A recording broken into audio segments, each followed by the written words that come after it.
This is our bridge. And by the way, we have someone here in the audience who actually played on this song. So they're right there playing piano.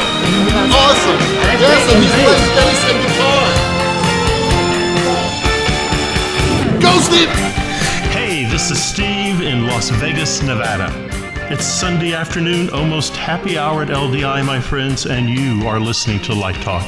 Well, hello, this is Stan coming to you from our annual Viva Las Vegas episode from LDI. Good afternoon from the Light Talk sister who programs this conference, and welcome to Light Talk, almost live in Las Vegas. Hello, this is Brackley. Welcome to my fair city, Las Vegas, the only city big enough to hold Light Talk and that other trade show about lighting. Hello, everyone. This is Zach. And no, this is not the Brady Bunch. It's Light Talk, and the whole crew is in town for LDI. And this is David coming to you from the beautiful room 201. Are we in the West Hall? What is this? In the West Hall of the Las Vegas Convention Center. And if you don't already know, you are listening to Light Talk, and we are the Lumen Brothers. And sister. You better believe it, the Lumen Family. It's good to be back. Welcome, everyone, to episode 349, or we call Madness in Las Vegas. Well, it's good to be back in Vegas, and it's always good to see a live audience today. I think you guys are live. You seem to be live. Liven up, everybody. Yeah, welcome to LDI, everyone. Many of our friends are here with us, and we're going to have a fun 45 minutes of semi-serious shenanigans before we all head over to the Circle Bar for happy hour. So today we have Ellen, Steve, Stan, Brackley, Zach, and me. And a wonderful surprise, our lawyer Snoot from the Snoot Group is back there. She's joining us. Last year, she tore down our banner because Stan forgot to update our trademark. And this year, she was updated now. That's right. And she's roaming around the audience right now, pressuring you to submit your questions for a cheap Light Talk shot glass. Okay, thank you so much, Snoot. She will also be joining us for our new Bobby Danger episode later in the show. So for those not familiar with our show, and I think most of you are, but maybe you were just enticed to enter the room to check out the swag, I will let Stan tell you a little bit about what Light Talk with the Lumen Brothers and Sisters are all about. Okay, well, he gave it to me. Well, here's how it started. I was looking for lights. Aren't you all looking for lights? That's why you're here, right? So it started with a phone call between Steve, David, and me because I wanted to pick their brain. And the three of us are on a conference call having a good time and cracking each other up and talking about LED fixtures. So we had this epiphany. We thought, hey, it would be great for our students to have access to all this knowledge from various designers and techs in the business. So maybe a silly internet talk show seemed like a good delivery system, and a podcast seemed relatively easy and particularly cheap. So we've now been doing this crazy thing for 7 years. I can't believe it. We have not been canceled. So 349 episodes. Our episodes have been downloaded over 430,000 times in 138 countries and territories, including the infamous Faroe Islands, where we'll be having a Light Talk vacation and invite you in the future. And barbecue. Right. With Bobby Hale, right? And some educational lighting programs are banning their students from listening to us. Imagine that. Okay, enough about the history. Zach, please tell our audience what they really want to know. What's with the swag? Well, as usual, we have free limited edition Light Talk shot glasses and Light Talk stickers at the door. And I want to point out that I was informed that these are, in fact, dishwasher safe. They are dishwasher safe, absolutely. That's 2.0. If you missed out and did not get one on your way in, stop by the stage after the show, and we'll be happy to give you one until we run out. We also brought with us some taxidermized, famous Light Talk animals who once resided in Stan's backyard at Light Talk Central. Unfortunately, these animals did not make it through the last hurricane, but we thought it would be nice to bring them along with us just as a special tribute. We have a duck, a monkey, and of course, an iguana. So, let's talk about the elephant in the room. I bet everyone is thinking, what's with the fezzes on the table? Didn't you have those last year? We did have fezzes last year. We ordered these from China. We ordered these from China, and they showed up in Los Angeles a few weeks ago.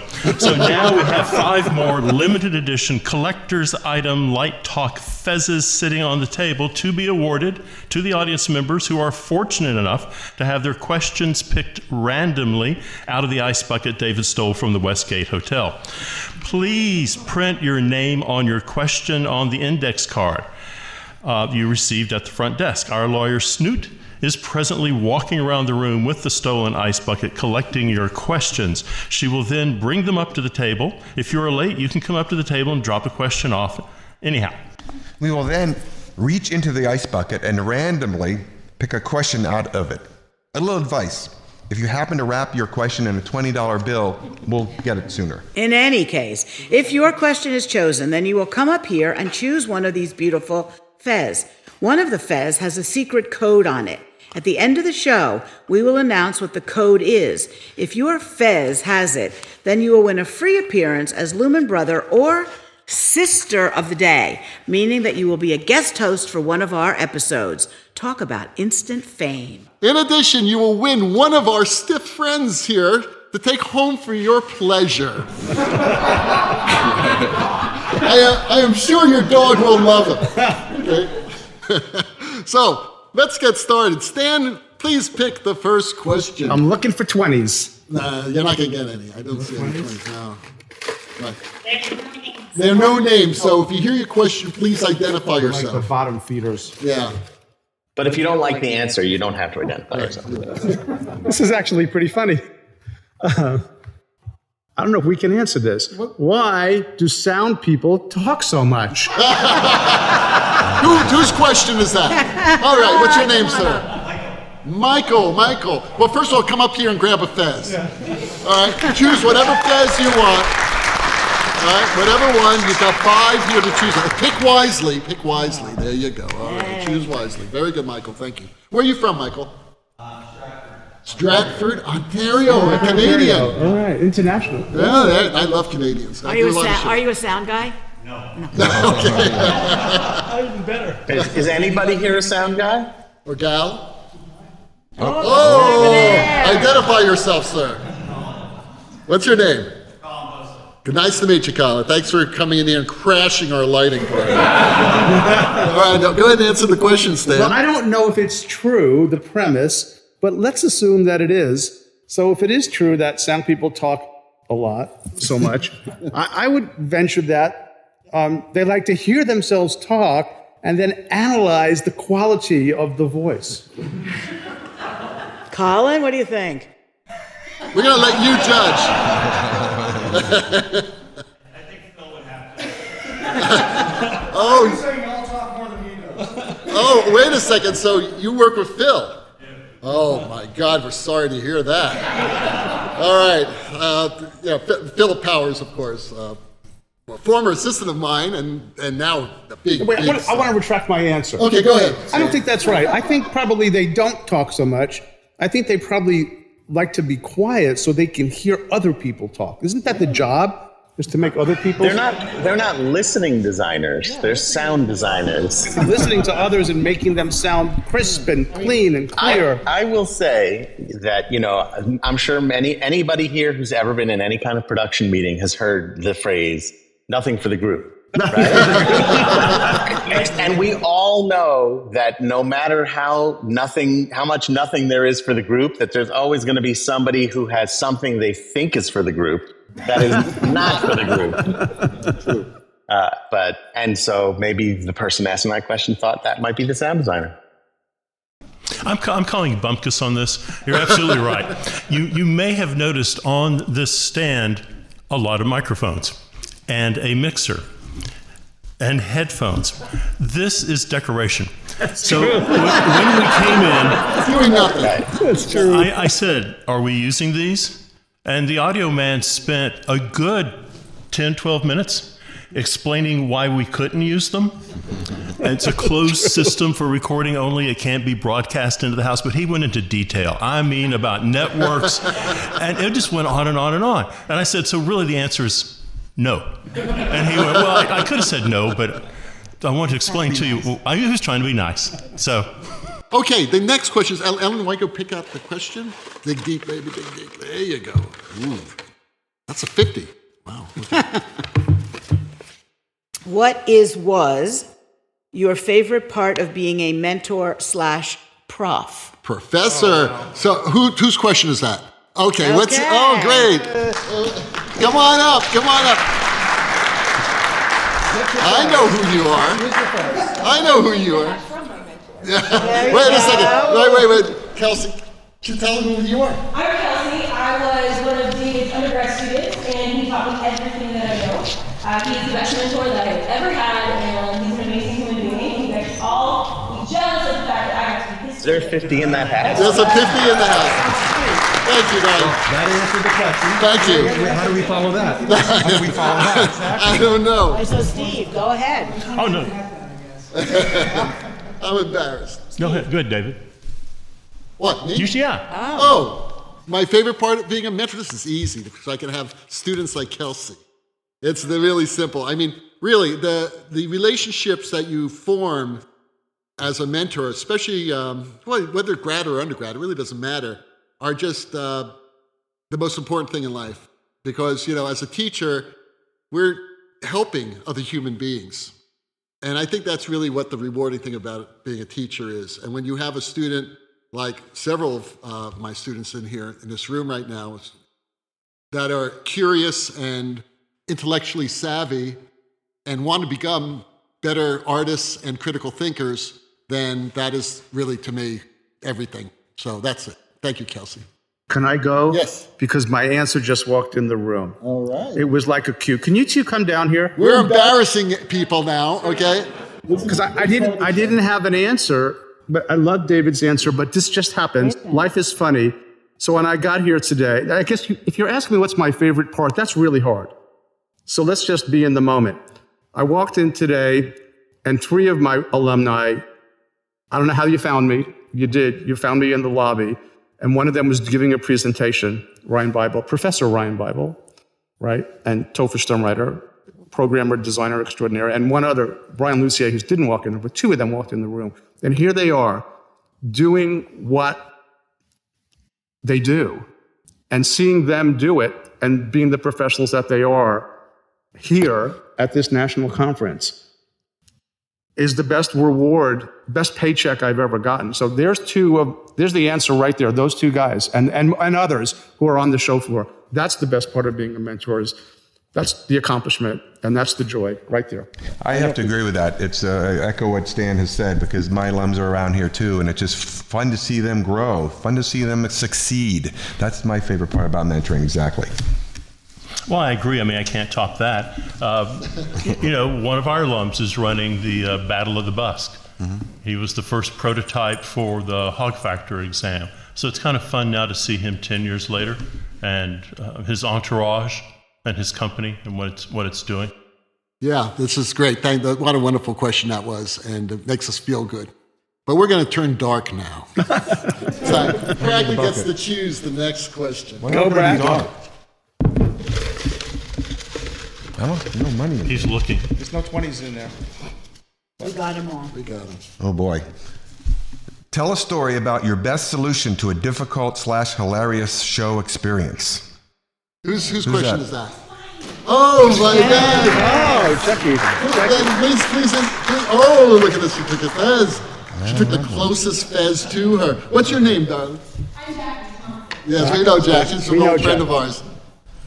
Okay. Tell us a story, right? I'm paraphrasing, about your best solution to either a difficult or a hilarious show experience.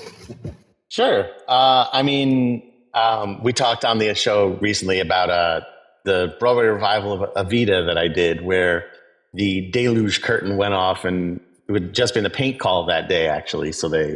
And the British director, who did not know about what a deluge curtain was, just thought, this is the venue testing out the water fastness of the scenery. I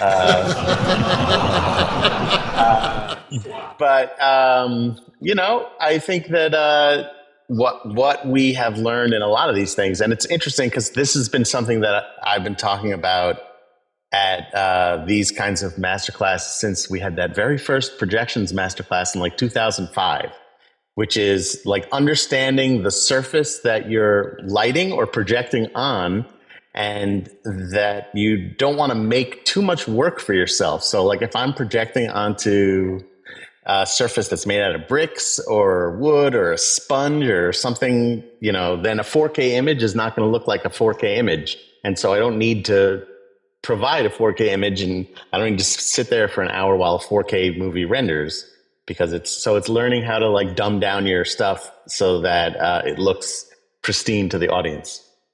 Have you guys thought of an answer? Or okay, nothing bad has ever happened to Stan or Brackley. No, bad things have happened. It's just Okay, there was not there was no hilarious. funny. There's no funny ending. Well, it to doesn't have to be funny. There was a lot of yelling and screaming, but no funny ending. I can tell you a Fred Foster story. I was the first LD to take ETC on the road, which was going to be their digital racks. And Fred was out with us. I was doing a rock concert. Fred was out with us, doing tests to see if the dimmer was really going to hold up. And in the middle of the show, Fred walked up to me and said, you can never press the reset button enough, which I always found an awkward time to tell me in the middle of the show. It would have been better, I'm on the headset to the electrician backstage, press the reset button every time we go to black. So that's it. I've got one that's not, I was trying to think of a funny one because that would be better, but none's coming to mind, but I do have a difficult one. And it wasn't a show, it was a museum exhibition.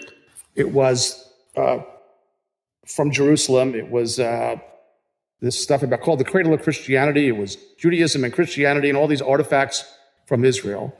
And it was on a weekend in Fort Lauderdale, and there was a glass vessel from the 2nd century or something. And it was glass, and it had a little candle-like area inside the glass. It was from, I don't know how old it was. And the problem is that the wick would go into this, if you would, cylindrical piece of glass inside the larger glass, and they put a wick in it and they would burn it. And this was a miraculous thing that was invented at that time, to have 2 vessels made of glass. And the curator was like, people need to see not just the glass, this ancient glass, but also the internal part. And I'm like, oh my God. So I have to pump a lot of light into this thing about the size of your hands. I don't have anything to do this with. I've got track light, I've got general illumination. It's a Saturday in Fort Lauderdale. I am stuck. So I run out. Somehow, I don't know if there was an internet at the time. There wasn't like Google, but somehow I found a magic store that was open on a Saturday that had a mirror ball. And with the mirror ball, it had a pin spot. And if you all know what a pin spot is, it has a lot of light packed into a very small area, and you can project it. So I said, how much is the pin spot? $40, 12-volt jobby, what they call, what isn't there the name for those pin spots? But I can't think, rain lights, right? They used to call them rain lights. So I had $40 in my pocket. I pulled it out. I bought the thing, ran back to the museum. Can we make this work on the track light? Yes, we can. Plugged it in, got 12 volts, and I blasted all that light into that glass, and you could see through the exterior into the interior, and everybody thought I was a freaking genius. But the truth was I was just resourceful, and that was difficult. I'm surprised they didn't make you buy the mirror ball that goes with it. They didn't. They were very nice to me on a Saturday morning. I thought I saw a mirror ball hanging in your living room the last time I was at your house. I like mirrored balls. Yeah, I thought so. I want to know who does magic in Fort Lauderdale. Yeah, really. So that was difficult. I was under pressure, and it was tough to solve. Right. Well, okay, so now we're going to take a little break from your questions. We're going to come back. We have 2 more questions after this, but we're going to first check in on Bobby Danger and Chapter 6 of his latest lighting adventures. Ladies and gentlemen, the Light Talk players present The Rails of Disaster. Hang on to your C-wrench, true believers. It's time for Bobby Danger, the lighting guy. Starring Bobby Danger, a.k.a. the lighting guy, and his 2 assistants, Bucky and Becky, and his one and only true love, stage manager Tracy. And now, Episode 6, The Rails of Disaster. It had been a good year for Bobby. His book, The Mirror Ball, a misunderstood resource, had been well received. It was looking like his application with 829 was a done deal, and a couple edgy Midwestern schools had put out feelers. Things were going so well, he treated himself to a new Phoenix LD35 pocket flashlight from the REI in Chicago near his hotel. Yes, it had been a good year for Bobby, a very good year. Bobby tucked the flashlight into his pants pocket and thought about his latest project with Doc. A cold wind was blowing in off the lake in Chicago. Little did Bobby know he would soon face his greatest lighting challenge. Because it was Christmas Eve and the sun was just rising over Chicago. The city of New Orleans was picking up speed as it left the Amtrak terminal in the Windy City, heading home to the Big Easy. A 20-hour trip that will cost you $1.38. Only this time, the holiday travelers had a surprise coming their way, courtesy of Doc. His Hamlet at the City Zoo Penguin Tank had become an international success, and Amtrak had reached out for a Christmas Eve production for the train trip south. They even provided Doc with a special theater car. And Doc was going to deliver. He landed on staging Electra. Only his take would combine the works of Aeschylus, Sophocles, and Euripides. Doc would create a 90-minute journey into the world of a misunderstood hero. He would dare to ask, is Electra a minor character swept up in a conspiracy? Is Electra the architect behind the murder of her mother? Or is Electra simply a confused, insane pawn? Yes, Doc would roll all three plays into one, and best of all, he would create a one-man show starring himself as Electra. A man would mansplain one of the most complex looks into a woman's mind ever written. Bobby was vaping in the smoking car when Doc found him. Thank you, Bobby. Thank you for coming. I needed someone I could trust close by. I am not a young man, Bobby, and my Electra will not stage itself. It was nighttime on the city of New Orleans, changing cars in Memphis, Tennessee, halfway home and would be there by morning. It was also there the special theater car was to be added to the train, a car outfitted to the demanding specifications of Doc. Bobby made his way to the theater car. Inside was the simple set and modest seating for about 24 couples. Becky was the first to speak. Bobby, you did come. We were not sure you could take a couple days off at Christmas for a milk run to New Orleans. I mean, you are the LD for the Nutcracker at the Northwest Central Ballet of Marfa, Texas. Bobby looked at Becky and saw only youth looking back. All he could think was, a lighting designer never has a milk run. Bucky chimed in. Right, boss. What a great little theater. But we have no lights. What's the plan? I mean, we have a set, chairs, props, but no lights. I guess Amtrak missed that part of the rider. The color drained from Bobby Danger's face as he now realized the stage lights were indeed missing. The director was the first to speak. Hold, everybody stop. Where are the lights? This is Electra, for God's sake. Must I cancel opening night? Normally, Bobby would have been out of his khakis and fancy silk tie by now. He would have been out of his Brooks Brothers blazer. He would have removed his Rolex. But there was no time for that. The audience was starting to arrive. Bobby Danger, mild-mannered, university, associate professor, fully tenured, was the lighting guy. And he was screwed. Sitting in the corner looking over Elle magazine and sipping a margarita was stage manager Tracy. Without looking up, she said, Hey, Danger, is that a flashlight in your pocket, or are you just happy to see me? It was a flashlight in his pocket. It was his new Phoenix LD35 that he had bought from REI in Chicago. And suddenly, Bobby had a plan. Fortunately, the audience was made up of 50 doomsday preppers attending a special Christmas end-of-the-world convention in New Orleans. Bucky and Becky shouted out, Does anyone have a flashlight in their pocket?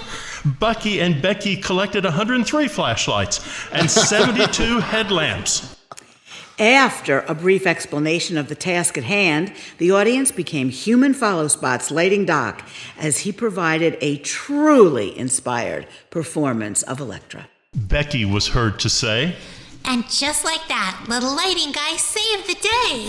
The director was the first to speak. Hold, everybody stop. I loved it.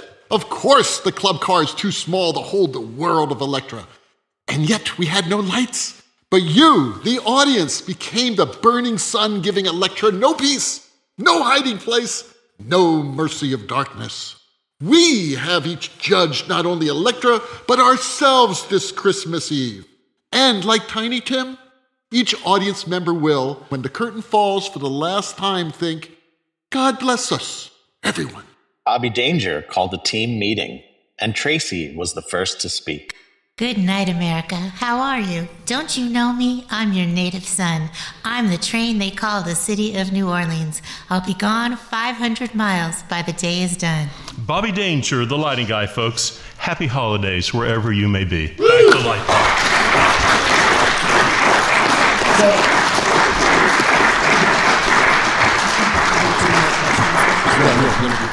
So, Zach has the next question. Okay. And by the way, Bobby Danger, for those who may not be regular listeners, we've done how many episodes of this? This is 5? 6. 6 episodes of Bobby Danger over the 7 years we've been doing this crazy show. So here we go. Zach is pulling out the next question. You only have 2 more chances to win one of these fezzes and possibly win the grand prize. Go ahead. To all, what's your professional ranking software to design? How did you read that? I don't know. I'm making it up. What's your professional ranking software to design on? And then, anyone claim that question? What's the question? Okay, good. It's Ronan. Okay, Ronan. What's the question? What's your favorite console to work on? Oh,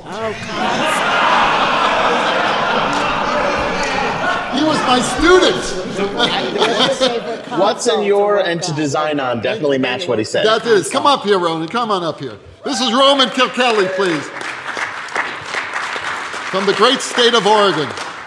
Pick a fez. Pick a fez. Oh, he's grabbed the fez. Okay. Well, I guess for me, since I deal more in the media server world, we talk a lot about this, that for many people, it's whatever they started on. Right. And for me, I started with Watchout, Dataton Watchout. And while it may not be the greatest interface of all time, it's the one that I know the best. So because of that, it's my favorite. How about you guys? Ones that don't crash. Well, sure. I think Zach is right. I mean, for me, it's the Avo family of consoles. It was what I started out with, the QM500, and it still is. It's a Model T, but it's still. I think Avo still makes a great console. Not as popular in the U.S. as it is in other places. Yeah, would that be a fair statement? No, I think it's popular everywhere. Is it? It's it's like anything else, right? There was one time you could only buy 2 moving lights, Morpheus or Verilight. Now you've got how many? That are good. At one time, you could only buy really 1 or 2 consoles. You could either get a Rainbow console for rock and roll, or eventually you could get some kind of Strand console. Now, how many are really fantastic consoles out there? It's the tool that you need for the job. Maybe that's your favorite. My favorite is the one that my programmer can program the fastest. I totally agree with Brackley. You don't want me near a console. I mean, I will destroy it, crash it. I will burn it up. I will pour Coke on it. I will do a lot of things that is not good for a console. Yeah, my students will have what's called the Brackley button. If I go near the console, they lock me out. They lock me out. Yeah, but I must say though, as an educator, I find the ETC consoles very dependable. They have customer support second to none, and they're really easy for me to go on and figure it out. For being a non-techie guy, I can actually sit down and say, okay, how do I update this queue? Oh, I could press this button, no problem. And understand, I actually learned on a 2-scene preset. when David was learning, they only had 2 scenes still. That's it. That's it.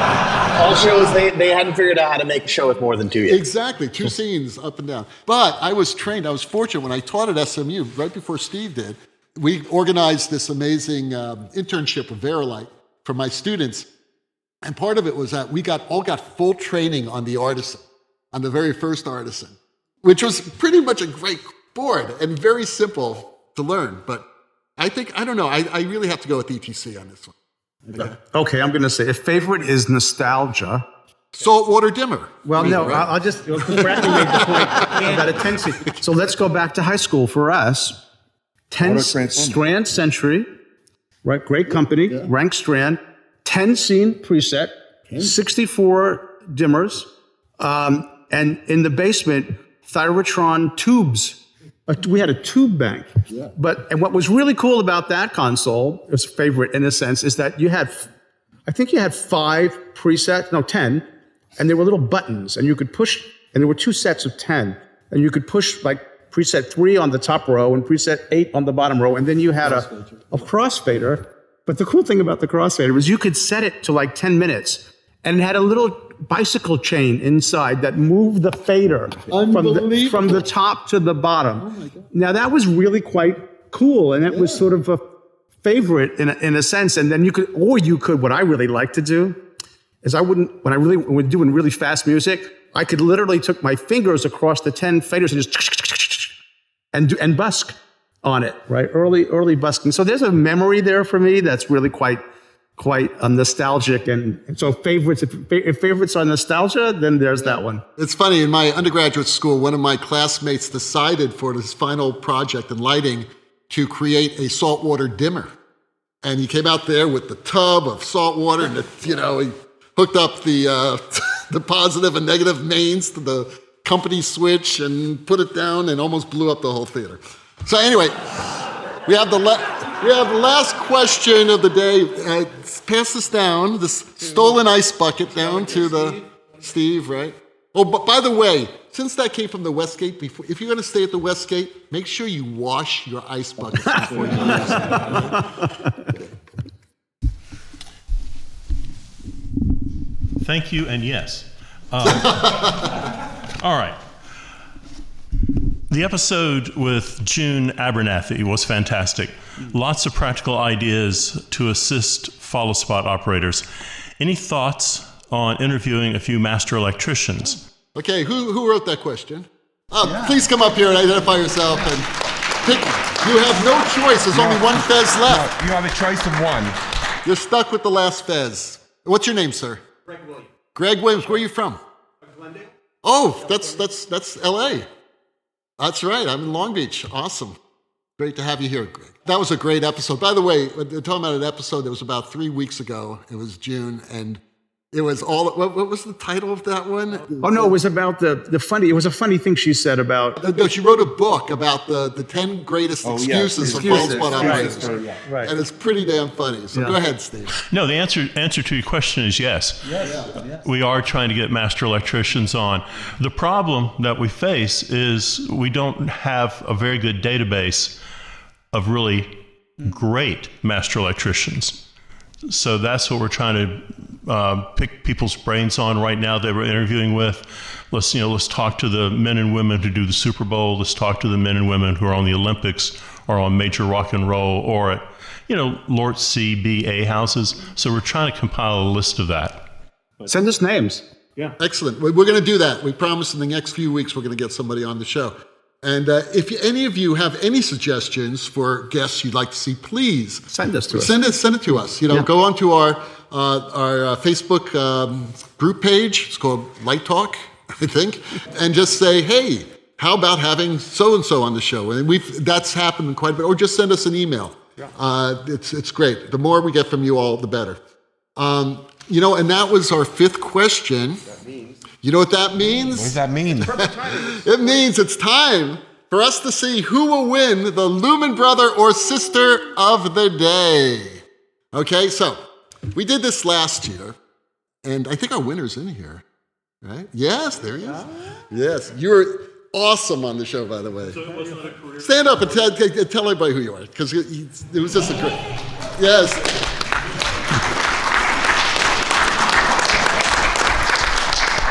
You had a good time, didn't you? Oh, yeah, it was great. So what we do is whoever wins this grand prize gets to be a Lumen brother or sister of the day, and you get to actually be on the show with us. And you get paid the same amount we get. Exactly. Equity. Yes, they actually get more because they don't have to pay like we do. We're getting paid? No, we don't get You paid. didn't get the memo. Okay. All right, but we try to make this worthwhile, a humanistic type of event here. And instead of being silly, some days we try to rise to inform ourselves and our listeners that doing the right thing will always prevail over our human instinct for self-importance and flamboyant adornment. Like Stan here, flamboyant adornment, right? So please look at your fezzes. Pull out your fezzes, all right? Why don't we have them stand? Yeah, everybody stand with the fez, right? Look at your fezzes. The person who chose the almost bald fez with one lonely strand of hair has won this year's contest. Lumen sister. And let me tell you something, bald men appreciate you. Well, those going bald. Those going bald, but are doing their best not to go bald. They don't want to. Yeah, so we have a new Lumen sister. So please take a moment, talk to our lawyer, Snoot, over here. She will get your vitals so that we can arrange a date for you to be co-host, and also sign some disclaimers. We have some, things that we've got to make sure. And also, you can choose one of our stiff friends up here to take home with you. Would you like the iguana? Would you like the monkey? Or would you like the duck? I would be iguana. I knew it! Awesome. I just said iguana. Great. Okay, well, so brothers and sisters, we wrap up another episode of Light Talk Live at LDI. And we want to thank you, our friends and colleagues, for keeping the show happening. A lot of students listen to our podcast, and our hearts are warmed that they may get some usable knowledge from us. We also want to thank Ellen for hosting us here at LDI. She was the first one who set us on our path. We did our first episode, and the next thing we saw was an article. And she said, "What'd you call us?" The voice of the industry. Well, she was wrong about that. No, it's the voice of insanity, not the industry. Now that Ellen's with us, maybe it is the voice of the industry. Ellen has done a tremendous amount of work here at LDI, and she has been instrumental in making opportunities, for manufacturers, but she's made a lot of opportunities for students and continues to do that. Just the portfolio reviews, the foster the future. She's done a lot for students. I just want to take a moment and recognize that. Absolutely.